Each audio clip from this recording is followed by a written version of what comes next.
Hey, what's up there, YouTube? It's your boy Jaime Toot again with another Evil Dead, or shall I say, Ash vs. Evil Dead video log. Sorry, I'm gonna be doing partially this in a very bad lighting situation, but once again doing this video log during something I have to do during the day, and this just happens to be a time when I'm doing the dishes. So, hope you guys don't mind. Yeah, I just watched episode 3 last night. The name of this one is, uh, well,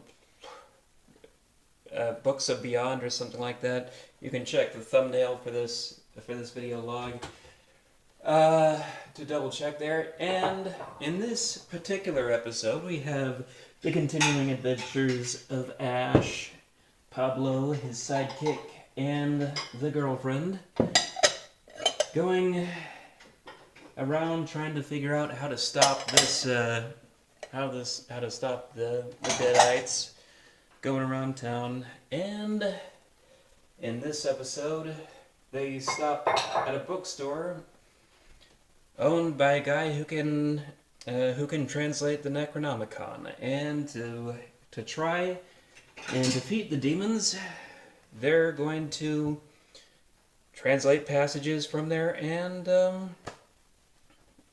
try and the logic here is kind of weird, but they try to summon up a demon that they can contain and ask it how to destroy the other demons that they've summoned. But this is something that almost works. Almost.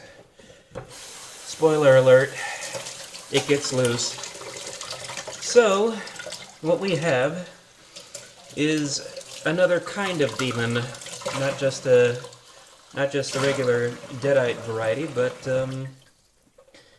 yeah, a new kind of a new breed of evil being sicked on mankind here, and this is kind of interesting from a perspective of, hey, you know what? I'm sitting back and watching this and saying, there's nothing really here that harkens back to previous stories. I think pretty much everything in this entire episode is a fresh idea or concept that they have brought to the table. And I was kind of saying that last time I did the video log. I said, oh, that they're doing a lot of things that harken back to previous Evil Dead stories. Well, here's the one where they completely do the opposite. Here's the one where they're not just rehashing old material, and I thought that it felt fresh and enjoyable, but at the same time, I guess the episode was, in terms of pacing and enjoyability, a little bit down from the previous ones, only because there was a lot more chit chat going on here, a lot more exposition and talking between the characters. Excuse me, and not so much action yo ho ho as the previous ones. But I'm fine with that. There's going to be some episodes where they pad things out a little bit. And finally, also we did get to see Lucy Lawless in this episode. We saw her very, very briefly in the first episode. It was almost like a cameo, and I don't know if she was in the second one. If she was, it was so brief I don't even remember it. But she's showing herself a little more as a character now. She resuscitates. Well, she doesn't resuscitate. She gets herself a hold of a deadite in the beginning and starts asking it questions, starts interrogating it, even torturing it. So she's a little. It's like, who's this character? You know, my friend who I was watching with did me the favor of looking up the character's name, who which has not been said in dialogue yet, but I'm sure if I actually looked at the credits instead of the wonderful visuals that they give you in the credits, I wouldn't be complaining too much there. Well, the word is not complaining. What I should say is, her last name is Nobi. Full character's name is Ruby Nobi. Wow, say that 5 times fast. Ruby Nobi, Ruby Nobi, Ruby Nobi. And the reason why that's important is because that Nobi was the name of the professor in the original films who translated the original Necronomicon passages. He was the first one to release the demons. And so now that raises the question of, who's this?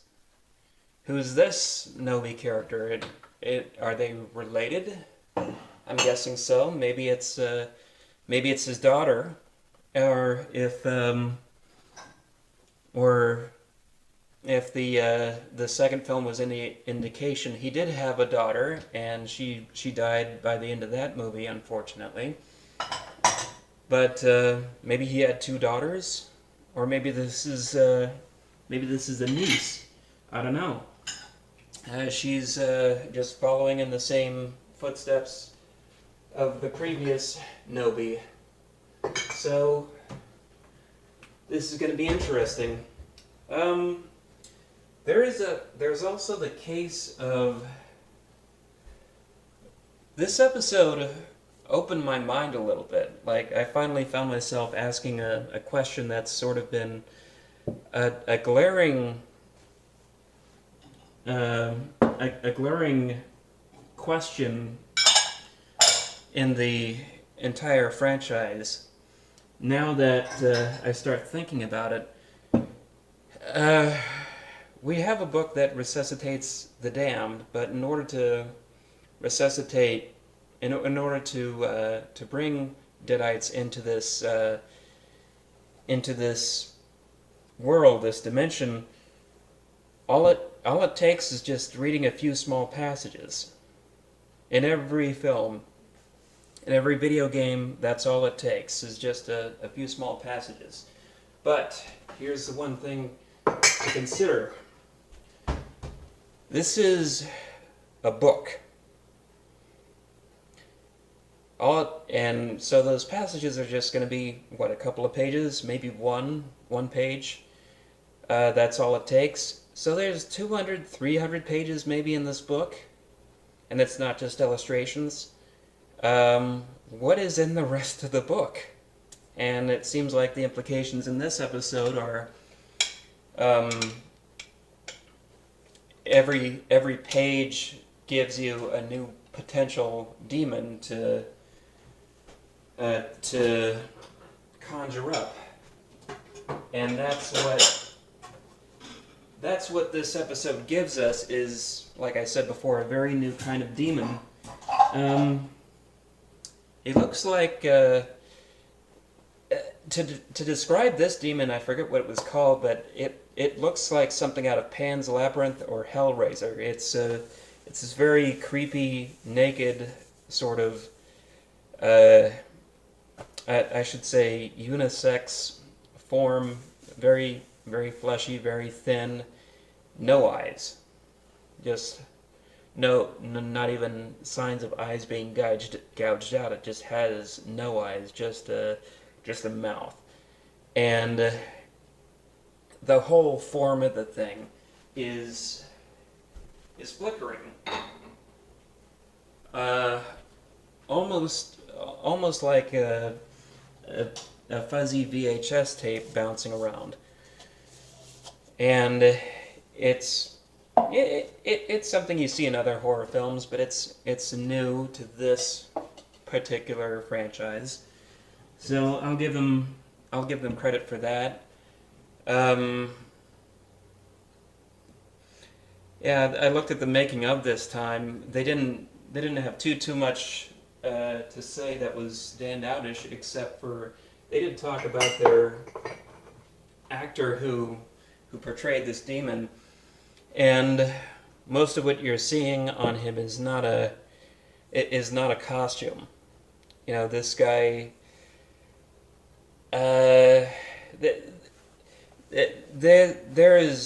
There's parts of costume, parts of flesh demon costume to cover up the parts that you probably don't want to see on television. But for the most part, this guy was very much naked, and they were talking about how it was kind of weird at first to have this guy in costume walking around the set looking completely stark naked, but it was something that they had to get used to during the day. And I'm thinking, well, they're shooting this show in New Zealand, so I hope it's warm enough to go around like that. Depends on what time of year they're shooting as well. That's another thing I forgot to mention before. They're doing all this shooting in New Zealand now. And it's supposed to be somewhere set in the U.S. Kind of funny, but that's how they do it. Anyway, this was a good episode. Not a great episode. Oh yeah, one more thing I almost forgot to mention. Don't want to leave a message and hear what people have to say. Don't concern yourself with whoever is leaving a message on there. Just sort of drown out the sound. Skip ahead a little bit, maybe, to drown out the sound, and message is done.